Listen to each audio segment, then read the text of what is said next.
عمران خان کی اڈیالہ جیل میں صحافیوں سے غیر رسمی گفتگو۔ بانی چیئرمین تحریک انصاف و سابق وزیر اعظم عمران خان کی غیر قانونی قید کو آج 164 روز گزر چکے ہیں۔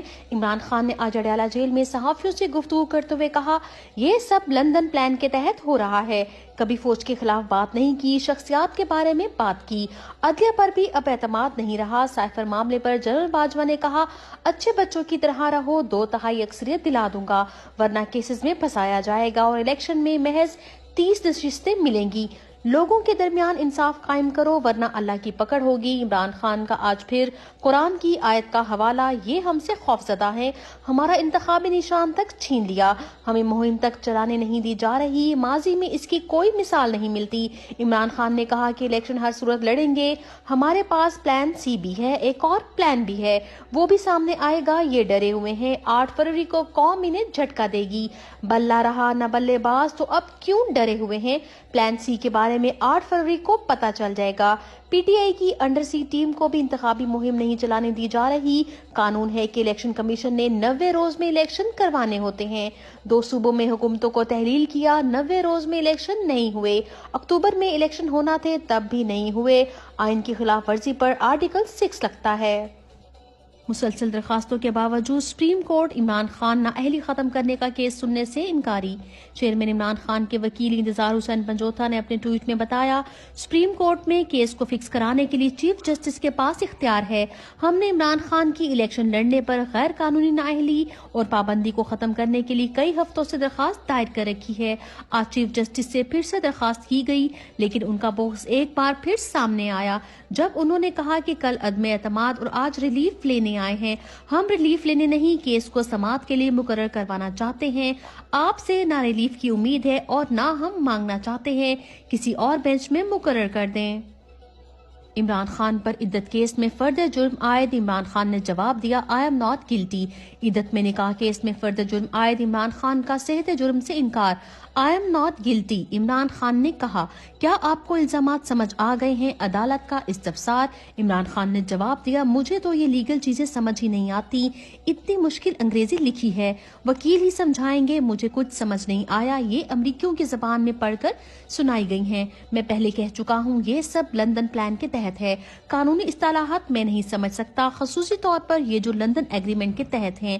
6 سال بعد خاور مانیکا کو استغاثہ دائر کرنے کا یاد آیا ہے، یہ کیس پلاننگ کے تحت ہے، انہوں نے پارٹی کو ختم کرنا ہے، یہ پہلے لوگوں کو اٹھاتے ہیں، ٹارچر کرتے ہیں، پھر سافٹ ویئر اپ ڈیٹ کرتے ہیں۔ عمران خان نے توشخانہ اور القادر ٹرسٹ کیس کا جیل ٹرائل اسلام آباد ہائی کورٹ میں چیلنج کر دیا۔ عمران خان نے توشخانہ اور القادر ٹرسٹ نیب کیس میں جیل ٹرائل اسلام آباد ہائی کورٹ میں چیلنج کر دیا۔ عمران خان نے جیل ٹرائل کے دونوں نوٹیفیکیشن کے خلاف درخواست دائر کی۔ جیل ٹرائل کے نوٹیفیکیشنز کو کالعدم قرار دیا جائے، درخواست گزار کی استدعا اس درخواست کے زیر التوا رہنے تک ٹرائل کورٹ کی کارروائی کو روکا جائے۔ اڈیالہ جیل میں توہین الیکشن کمیشن کیس کی سماعت، فرد جرم میں ہی کیس غلط ثابت، ہمارے ساتھ زیادتی کی جا رہی ہے، بلے کا نشان چھین لیا گیا، لیول پلینگ فیلڈ بھی نہیں دی جا رہی، اب آپ کہتے ہیں کہ ہم کچھ بولیں بھی نہ، اب ایسا تو ہو نہیں سکتا۔ چیئرمین عمران خان کے وکیل نے الیکشن کمیشن ممبران کو آئینہ دکھایا، توہین چیف الیکشن کمشنر کیس میں فرد جرم میں بڑے بڑے بلنڈرز، فرد جرم میں ہی لکھ دیا گیا کہ توہین کیس ثابت ہو گیا۔ آئین کے آرٹیکل 204 جو سپریم کورٹ یا ہائی کورٹ ججز کے لیے ہے، فرد جرم میں اس کا حوالہ بھی غیر آئینی ہے، فرد جرم پر نہ سوالوں کے جواب درج اور نہ ہی عمران خان کے دستخط ہیں۔ شاہ محمود قریشی نے سائفر کیس کی سماعت لائیو نشر کرنے کا مطالبہ کر دیا۔ Vice chairman Pakistan Tehreek Insaf Shah Mahmood Qureshi Adiala jail میں کئی مہینوں سے قید ہیں۔ شاہ محمود قریشی کو سائفر کیس میں ضمانت منظور ہونے کے باوجود رہا نہیں کیا گیا۔ شاہ محمود قریشی نے صحافیوں سے گفتگو کرتے ہوئے سائفر کیس کی لائیو سماعت کرنے کا مطالبہ کر دیا۔ شاہ محمود قریشی نے کہا، دنیا کو پتہ چلنا چاہیے کہ کون غدار ہے کون نہیں، کیوں انٹرنیشنل میڈیا کو سماعت کور کرنے کی اجازت نہیں دی جا رہی۔ تحریک انصاف کل شام تک امیدواروں کے حتمی نام جاری کر دے گی۔ قائم مقام چیئرمین تحریک انصاف بیرسٹر گوہر نے میڈیا سے گفتگو کرتے ہوئے کہا، کل 9 بجے تک تمام امیدواران کو فائنل کر کے ویب سائٹ پر اپ ڈیٹ کر دیں گے۔ 8 فروری کو جیت انشاءاللہ آپ کی ہوگی۔ جس مقصد کے لیے خان صاحب جیل میں ہیں، اس کے حصول کے لیے آپ متحد رہیں۔ تحریک انصاف کی خاتون ورکر 7 ماہ بعد رہا۔ وکیل رہنما ایڈوکیٹ سلمان شاہد نے اپنے ٹویٹ میں بتایا، الحمدللہ ایک اور وعدہ وفا ہوا۔ 7 ماہ سے قید لیڈی ورکر سمیہ اسد الحمدللہ خیریت سے گھر پہنچ گئیں۔ سب سے بڑی خوشی کی بات یہ ہے کہ ان کی بیٹی ایمن اسد کی 21 جنوری کو شادی ہے۔ ایک ماں اب اپنی بیٹی کی شادی کی خوشیوں میں شریک ہو سکے گی۔ الحمدللہ ہم اپنا وعدہ نبھانے میں سرخرو ہوئے۔ آپ سب کا شکریہ جنہوں نے اس فیملی کے لیے آواز اٹھائی۔ انشاءاللہ ہم آخری ورکر کی رہائی تک اپنی کوشش جاری رکھیں گے۔ تحریک انصاف امیدوار کے گھر پولیس کی بربریت۔ گجرات پی ٹی آئی امیدوار پی پی 31 مدثر رضا مچھیانہ کے ڈیرے پر پولیس کا چھاپا۔ 20 سے زائد افراد کو اٹھا لیا گیا۔ دفتر میں توڑ پھوڑ، دروازے فرنیچر توڑ دیے۔ مدثر مچھیانہ کے تشہیری بورڈ اور تصاویر بھی پھاڑ دیے۔